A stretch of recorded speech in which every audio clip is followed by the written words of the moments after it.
Thankfully, the pod of dolphins to which I refer in the following story escape their dolphin slavers.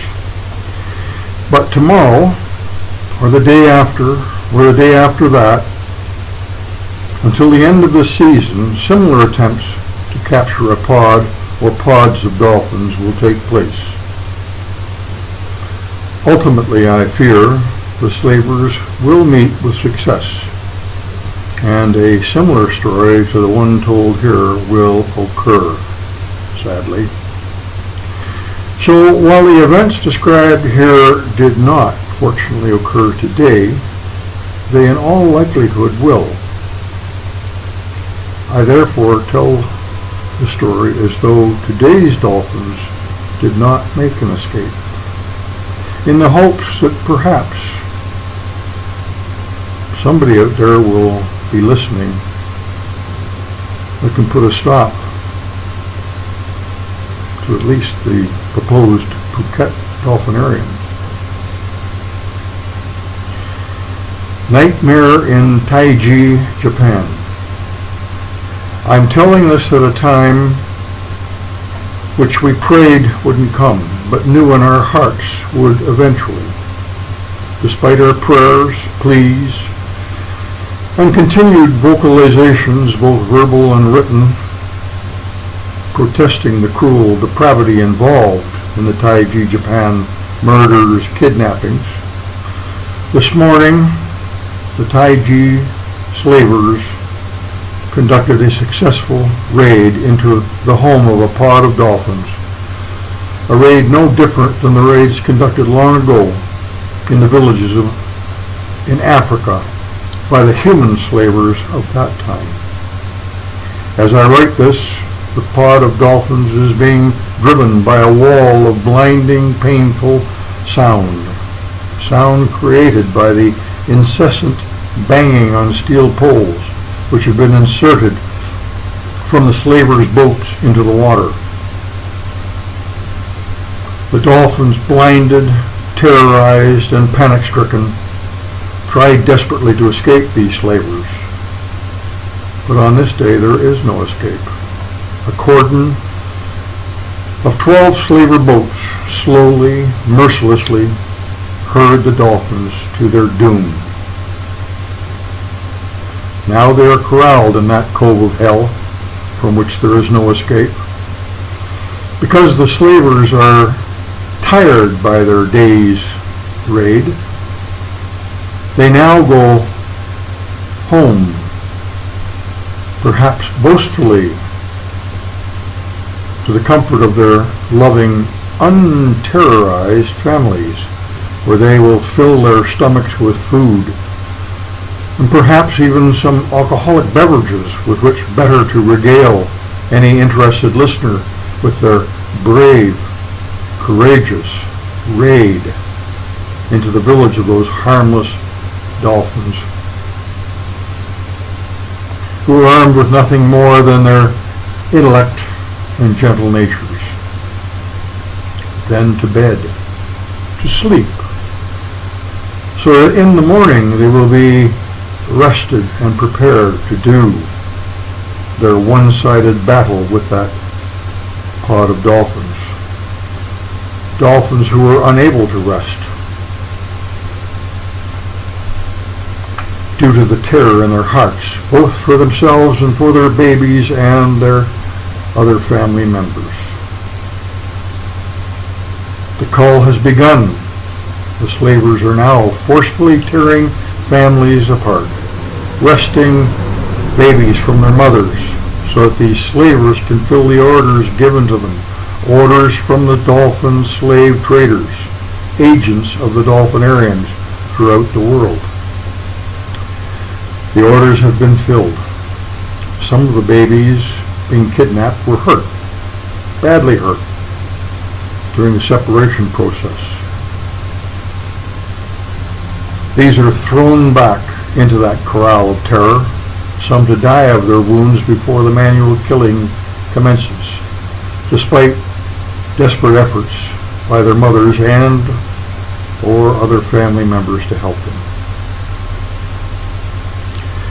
Having secured these slaves, the slavers now commenced the killing of the remainder.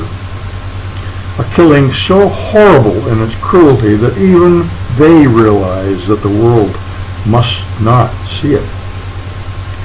So under thousands of square meters of canvas, hidden from public view, the killers, those slavers, commenced their monstrous enterprise. The killers are now wading in amongst the panicked pod who have been packed into smaller corrals. A victim has been chosen, with 2 or more assistant killers. The lone killer positions approximately 30 centimeters behind the dolphin's blowhole, a 35 to 40 centimeter long spike, approximately 1.5 centimeters in diameter. This he plunges deep into the back of the dolphin, seeking that portion of the spinal cord which will largely paralyze the dolphin and lead to its death. Satisfied now with his merciless rooting of that spinal cord area, he removes the spike, and a rod of some sort of material, approximately the same size and diameter, is rammed into that hole. But none of this has rendered the dolphin mercifully unconscious or provided for a swift, merciful death. Is confirmed to be the case through independent analysis of covert video that was obtained of the actual killings being carried out. Independent veterinary and behavioral analysis of the covert video footage taken during these killings has resulted in the opinions of such people as Dr. Diana Rice, a Hunter College professor, an internationally known expert in dolphin behavior and cognition, as well as others, that this method is a technique that actually prolongs death, pain, and suffering. A death that in at least one documented case took over 4 minutes, 264 seconds to be exact. Count off now, if you will, 60 of those 264 seconds, all the while imagining the pain and suffering that that dolphin is experiencing, and you'll get some idea as to the duration of that 264 seconds. During the killing of this dolphin, it has communicated its terror and pain to its fellow pod members. Now imagine, your family and you were forcibly kidnapped, taken from your homes, and then forced into this small room where you, your mother, father, brother, sister, daughter,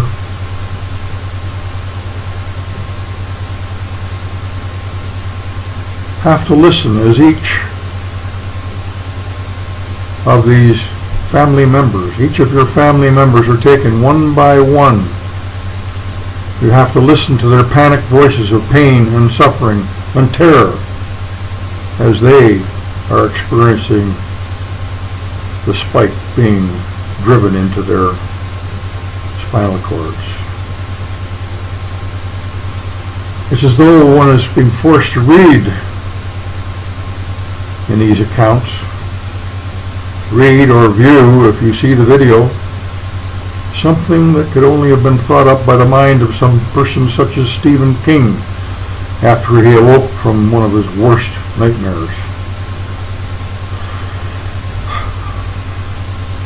So now, the remainder are dead. The story's not over. Not for the kidnapped victims.